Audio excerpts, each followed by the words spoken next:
እድሜ ከ18 ዓመት ከሞላ በኋላ ሰው ሆዳችሁን የሚሞላላችሁ ከሆነ የድሩ ድክመት ነው እንጂ ዳሽ።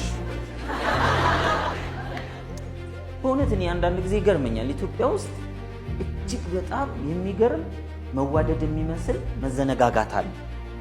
መዘነጋጋት ጎረቤት ኬንያ በስልጠናም በተለያየም ጊዜ ሲሄድ ሳይ 18 ዓመት የሞላው ልጅ ያማዋል ከቤት ካልወጣ።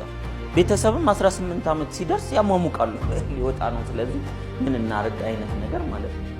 እዚህስ እማዬን እወዳለሁ አባዬን እወዳለሁ ባትወድስ ማለት ምን ምርጫ አለ ማለት ምርጫ እንዳለው ሰው እወዳለሁ ማለት ምን ማለት እስቲ አትወደድና አሳየን 18 19 20 ከዛ ተቆጥሮ እዛው ቤት ውስጥ ሻማ የሚያበራ ሰው አለ።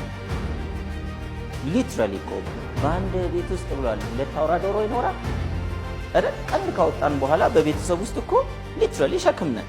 ያው መቼም ባይነግሩን